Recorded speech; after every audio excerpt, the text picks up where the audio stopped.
Elle est celle de non-transparence. Elle est celle de vocabulaire dévalorisant. Elle est... Comme le dit Thomas Sankara, il faut s'en débarrasser. Alors si on ne développe pas, on ne peut pas non plus aider à développer. Ça fait près d'un siècle que l'aide au développement se balade en Afrique. Ça ne marche pas. On se rappelle du discours du président du Ghana face à Emmanuel Macron.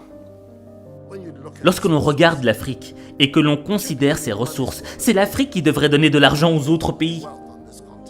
Bon, c'était déjà du lourd face à Macron. Mais là, tu vas découvrir le discours d'une Africaine qui a laissé Macron sans voix et qui met juste une grosse claque. J'ai des choses à dire, mais il faudrait bien que vous me permettiez de respecter les salutations d'usage. Monsieur le Président, chers invités, chers Français, chers Africains, chers amis, Mesdames, Messieurs, et à tous ceux qui sont là aujourd'hui et qui nous suivent à travers les médias pour participer à cette conversation directe et surtout sans filtre. Bonjour. Bonjour. Je suis Raïmwende Elda Kwama. Je suis africaine, je suis burkinabé, je suis intègre. Merci. Nul besoin donc de vous préciser que mon interpellation sera celle de la vérité, de la sincérité et de la franchise. Sans filtre, Monsieur le Président. Mon point va s'articuler autour de tous ces imaginaires-là. Et s'il s'agit de parler des imaginaires et de ces concepts faux, incompatibles à la réalité de nos peuples, il faudra surtout parler du vocabulaire dépassé, inadapté, dévalorisant, qui réside encore dans vos discours et dans celui de vos institutions lorsque vous vous adressez à l'Afrique ou lorsque vous levez des fonds pour aider l'Afrique. Parmi ces expressions, il y en a une qui retient mon attention tout le temps et qui par fini me dérange. L'aide au développement. Monsieur le Président, l'aide, tant qu'elle n'aide pas, tant qu'elle n'amène pas à se départir de l'aide, comme le dit Thomas Sankara, il faut s'en débarrasser. Car l'aide, ce type d'aide-là rend esclave. Ce type d'aide-là empêche les peuples, les populations de s'en sortir par elles-mêmes, par leur propre capacité, parce qu'elles peuvent le faire, Monsieur le Président, et vous devrez le savoir, le meilleur est en chacun d'entre nous, quelle que soit notre origine. Je continue donc pour vous citer ici Feu Joseph Kizerbo, un intellectuel africain, certainement que vous le connaissez, vous lisez beaucoup, n'est-ce pas, Monsieur le Président? Il a dit, et je cite, « On ne développe pas, on se développe. » Fin de citation. Alors si on ne développe pas, on ne peut pas non plus aider à développer. Ça fait près d'un siècle que l'aide au développement se balade en Afrique. Ça ne marche pas.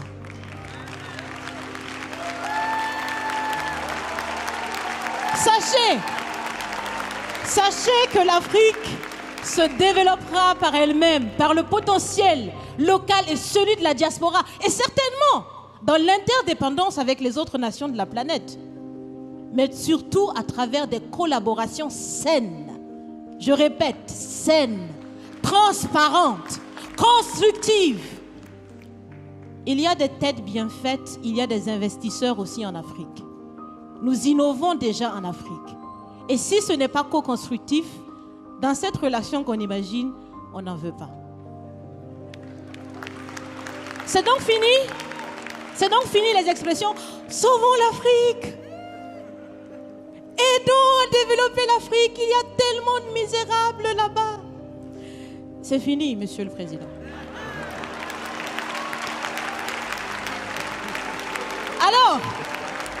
Alors, si on doit vivre ensemble, parce qu'il le faut à tout prix.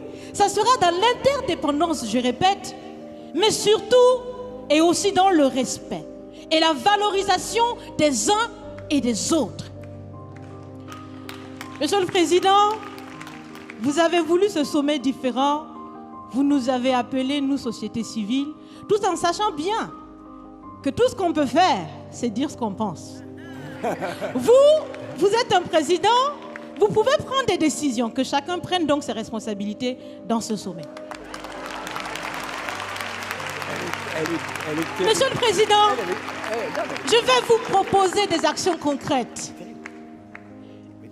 Est-ce que vous savez, je pense que vous le savez, l'AFD, l'Agence française de développement, fête bientôt ses 80 ans. C'est l'occasion de faire différemment. Changez déjà le nom, changez le fond. On l'a si bien dit, on veut des partenariats qui soient clairs, qui soient transparents, où nous aussi on peut parler, on a notre mot à dire, on peut aussi agir et on peut mettre aussi de l'intellect et des ressources financières sur la table de la discussion. Je vais finir parce que j'aime bien échanger avec Monsieur le Président. Mais je vais finir. Et je vous propose de visualiser avec moi ceci. Si la relation entre les pays d'Afrique et la France était une marmite, sachez qu'elle est très sale, cette marmite. Elle est sale de reconnaissance légère des exactions commises. Elle est sale de corruption. Elle est sale de non-transparence. Elle est sale de vocabulaire dévalorisant. Elle est sale, Monsieur le Président. Je vous invite à la recurer par des actions concrètes. J'ai déjà proposé des actions, commencez. Mes amis le feront aussi. Si vous refusez de la laver, si vous voulez quand même préparer là-dedans, je ne mangerai pas. Nous ne mangerons pas. L'Afrique ne mangera plus. Le repas. Écoutez. Le repas.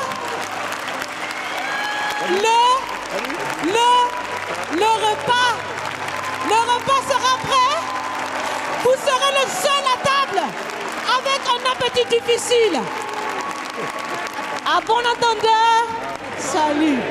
Merci.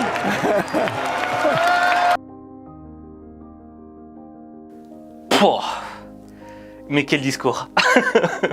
Franchement, faut en avoir du courage pour oser parler comme ça à un chef d'État, direct, droit dans les yeux. Et ce que je voudrais mettre en évidence dans ce discours, le premier élément qui me semble le plus important, c'est quand cette jeune femme a mis en évidence le fait que on ne développe pas, mais on se développe. Et tu vois, juste le fait de remplacer le ne par se change complètement la dimension de cette phrase. Pourquoi ? Parce que pour se développer soi-même, pour changer quelque chose dans sa vie, on ne doit pas attendre que les autres le fassent à notre place. On ne doit pas être dans la position du spectateur, de celui qui tend la main pour qu'on nous donne quelque chose et qu'on puisse enfin développer les choses. Dans le fond, qu'on puisse changer les choses. Et ça, c'est une notion qui est hyper importante pour moi. Parce que trop souvent, certaines personnes sont dans l'attente des autres. Ils attendent que les autres fassent à leur place. Mais le jour où les autres ne sont plus là, ils sont perdus. Parce qu'ils ont décidé de confier leur vie entre les mains d'autres personnes. Et quand tu fais ça, tu deviens dépendant de quelqu'un d'autre. Tu deviens dépendant d'un autre être humain. Or, pour pleinement s'accomplir, pour vraiment vivre sa vie, l'essentiel, c'est quoi ? C'est d'être indépendant des hommes et dépendant de soi. Le deuxième élément que je souhaiterais mettre en évidence dans le discours absolument magistral de cette jeune fille, c'est que, je ne sais pas si tu te souviens, mais il y a quelque temps de cela, Emmanuel Macron s'était ramassé une gifle en pleine rue par un individu. Macron s'avance décontracté vers une foule qui l'attend derrière des grilles. Il se dirige droit vers un homme en t-shirt kaki qui immédiatement lui assène une gifle.